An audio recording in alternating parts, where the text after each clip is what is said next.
بسم اللہ الرحمن الرحیم۔ السلام علیکم ورحمۃ اللہ وبرکاتہ۔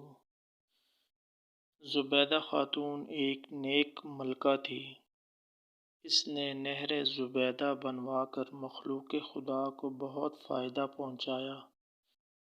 اپنی وفات کے بعد وہ کسی کو خواب میں نظر آئی۔ اس نے پوچھا کہ زبیدہ خاتون، آپ کے ساتھ کیا معاملہ پیش آیا؟ زبیدہ خاتون نے جواب دیا کہ اللہ رب العزت نے بخشش فرما دی۔ خواب دیکھنے والے نے کہا کہ آپ نے نہر زبیدہ بنوا کر مخلوق کو فائدہ پہنچایا، آپ کی بخشش تو ہونی ہی تھی۔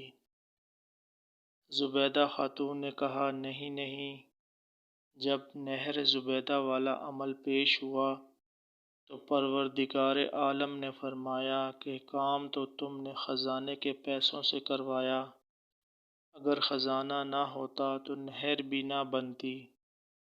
مجھے یہ بتاؤ کہ تم نے میرے لیے کیا عمل کیا؟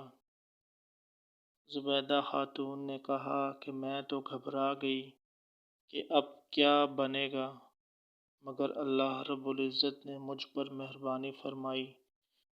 مجھے کہا گیا کہ تمہارا ایک عمل ہمیں بہت پسند آ گیا۔ ایک مرتبہ تم بھوک کی حالت میں دسترخوان پر بیٹھی کھانا کھا رہی تھی کہ اتنے میں اللہ اکبر کے الفاظ سے اذان کی آواز سنائی دی۔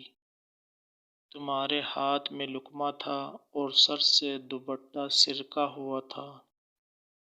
تم نے لقمے کو واپس رکھا، پہلے دوپٹے کو ٹھیک کیا، پھر لقمہ کھایا۔ تم نے لقمہ کھانے میں تاخیر میرے نام کے ادب کی وجہ سے کی، چلو ہم نے تمہاری مغفرت فرما دی۔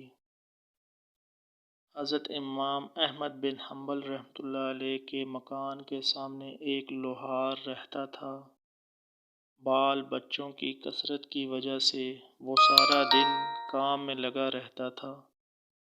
اس کی عادت تھی کہ اگر اس نے ہتھوڑا ہوا میں اٹھایا ہوتا کہ لوہا کوٹ سکے اور اسی دوران اذان کی آواز آ جاتی تو وہ ہتھوڑا لوہے پر مارنے کی بجائے اسے زمین پر رکھ دیتا اور کہتا کہ اب میرے پروردگار کی طرف سے بلاوا آ گیا ہے، میں پہلے نماز پڑھوں گا پھر کام کروں گا۔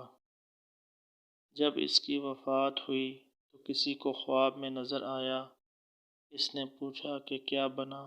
کہنے لگا کہ مجھے امام احمد بن حنبل رحمۃ اللہ علیہ کے نیچے والا درجہ عطا کیا گیا۔